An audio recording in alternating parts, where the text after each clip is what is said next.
साल 8 पे कमीशन लागू हो सकता है, जिसकी वजह से लोगों की इन हैंड सैलरी में बड़ा इजाफा देखने को मिलेगा। इसी को देखते हुए शायद देश के करोड़ों नौकरी पेशा लोगों की सैलरी और रिटायरमेंट प्लानिंग से जुड़ा एक बहुत ही बड़ा पॉलिसी चेंज चर्चा में है। सरकार ईपीएफओ यानी कि एम्प्लॉयज प्रोविडेंट फंड ऑर्गेनाइजेशन के जो नियम हैं उसमें एक बदलाव करने पर विचार कर रही है।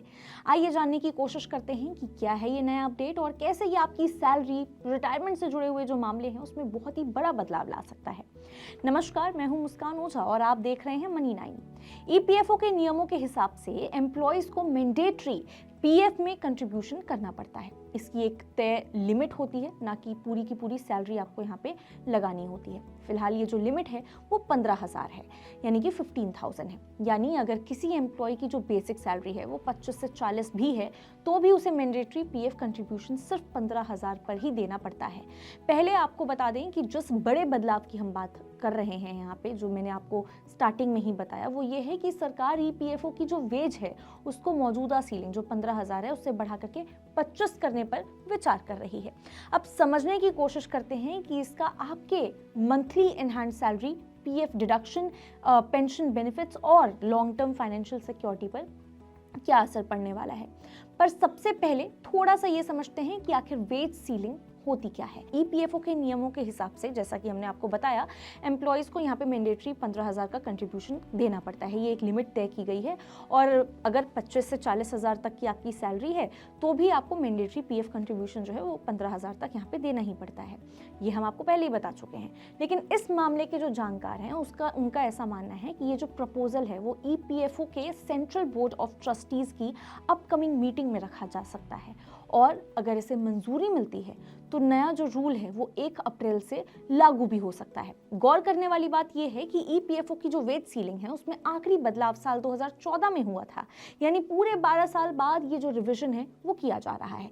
पर अगर ये नियम लागू होते हैं तो आपकी सैलरी, खास तौर पर उन लोगों की सैलरी जिनकी सैलरी ही 25,000 से कम है, उन पर इसका क्या फर्क पड़ेगा? अगर उसे समझना है तो सबसे पहले एक सिंपल एग्जाम्पल से शुरू करते हैं।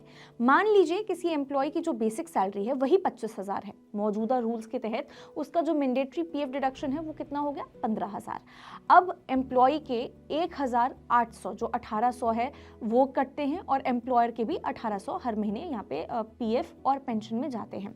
पर अगर ये जो नियम है वो लागू हो जाए, यानी कि 25,000 वाला जो नियम है वो लागू हो जाए, तो एम्प्लॉय को अब करीब 3,000 पर महीने, मतलब पर मंथ यहाँ पे मैंडेटरी पीएफ कंट्रीब्यूशन हर महीने जो है वो करना पड़ सकता है। मतलब इतना तो देखिए, 3,000 तो आपको कंट्रीब्यूट करना ही पड़ेगा पीएफ में, जिसका सीधा मतलब ये है कि लोगों की टेक होम सैलरी जो है वो घटेगी और कहीं ना कहीं इससे आपकी रिटायरमेंट सेविंग बढ़ेगी।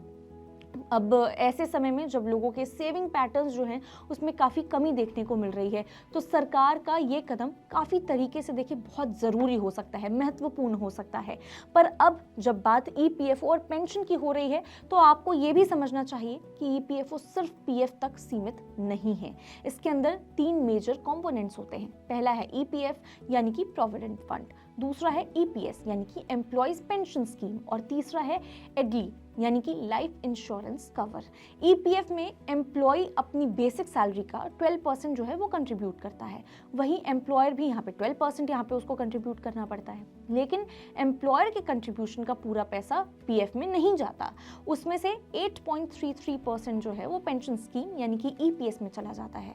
बाकी जो 3.67% है वो ईपीएफ में जमा होता है। ईपीएफओ के तहत एक और इम्पॉर्टेंट बेनिफिट है एडली, इंश्योरेंस कवर जिसे हम कहते हैं, जिसके बारे में कम बात होती है, बहुत कम लोग इस बारे में जानते हैं। नौकरी के दौरान अगर एम्प्लॉय की डेथ हो जाती है तो उसके नॉमिनी को 7 लाख तक यहाँ पे इंश्योरेंस बेनिफिट मिलता है और इसका जो पूरा कंट्रीब्यूशन है वो एम्प्लॉयर की तरफ से होता है। अब बात करते हैं कि क्या आप अपने पीएफ में जमा पैसों को निकाल सकते हैं, यानी कि ज़रूरत के समय उसका विड्रॉल कर सकते हैं? तो इसका जवाब है बिल्कुल कर सकते हैं। देखिए, अक्सर क्या है, लोगों को लगता है कि पीएफ का जो पैसा है वो पूरी तरह से लॉक हो चुका है, आप उसे निकाल नहीं सकते किसी भी ज़रूरत के समय में, लेकिन ऐसा बिल्कुल भी नहीं है। ईपीएफओ कुछ स्पेसिफिक सिचुएशन में पार्शियल विड्रॉल की परमिशन देता है, जैसे house purchase, children education, marriage, medical emergency या फिर कोई भी जॉब लॉस के समय में आप ये जो पैसा है वो बिल्कुल निकाल सकते हैं।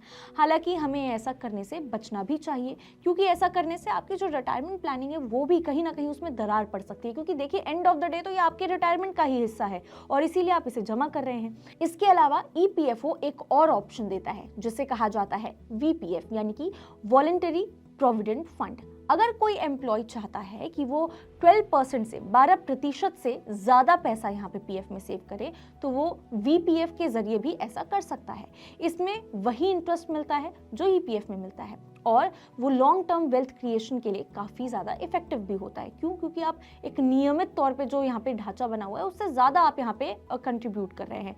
तो ये तो देखिए बात हुई कि एक कर्मचारी की, पर हमें ये भी समझना होगा कि इस नए प्रपोजल की वजह से एम्प्लॉयर्स को भी यहाँ पे एक्स्ट्रा कंट्रीब्यूट करना पड़ेगा, जिससे उसकी एचआर कॉस्ट जो है वो बढ़ जाएगी और कहीं ना कहीं इससे कंपनियों के जो प्रॉफिट मार्जिन है उस पर भी दबाव पड़ेगा। यही वजह है कि इंडस्ट्री इस प्रपोजल को लेकर के थोड़ा सा कॉन्शियस नजर आती है, पर सरकार का ऐसा कहना है कि आज तो हम दुनिया की सबसे बड़ी युवा आबादी वाले देश में हैं और धीरे धीरे ये इतनी बड़ी आबादी बूढ़ी होगी, अब जिससे ये जो आने वाले समय में इनके रहने, दवाई की या फिर और भी जो भी इसेंशियल्स हैं उसका दबाव भी बढ़ेगा। और शायद सरकार इसीलिए यही चाहती है कि ये आने वाला जो लोड है वो थोड़ा सा कम किया जाए लोगों के ऊपर। अब ईपीएफओ के पास इस समय यहाँ पे 28 लाख करोड़ जो है वो यहाँ उससे ज़्यादा का कॉर्पस है और 7 करोड़ से ज़्यादा का सब्सक्राइबर्स भी हैं। अब वेज सीलिंग बढ़ने से इनमें और लोग जुड़ेंगे, जिससे क्या होगा कि पेंशन और सोशल सिक्योरिटी लाइबिलिटीज को लॉन्ग टर्म में मैनेज करना काफ़ी हद तक आसान हो जाएगा। तो देखिए इस पूरी खबर का जो निचोड़ है तो ये है कि ईपीएफओ वेज सीलिंग को 25,000 तक बढ़ाने का यहाँ पे प्रस्ताव सिर्फ एक सैलरी एडजस्टमेंट नहीं है, ये भारत के सोशल सिक्योरिटी फ्रेमवर्क को मजबूत करने की दिशा में एक बहुत ही अहम, बहुत ही बड़ा कदम माना जा रहा है। शॉर्ट टर्म में सैलरी का हल्का असर देखने को मिल सकता है, पर आने वाले 8th पे कमीशन जैसी पॉलिसीज इसे राइट ऑफ कर देंगी, लेकिन लॉन्ग टर्म में इससे ज़्यादा लोगों को यहाँ पे ज़्यादा सिक्योर रिटायरमेंट मिलेगा। खैर, इसमें अगर कोई भी तरह का अपडेट आता है तो वो तो हम आपके साथ शेयर करते ही रहते हैं, लाते ही रहेंगे आपके सामने खबर। बाकी इस बारे में आपका क्या सोचना है, क्या कुछ है आपके थॉट्स, आप हमें कमेंट करके ज़रूर बता सकते हैं। तब तक के लिए देखते रहिए मनी 9।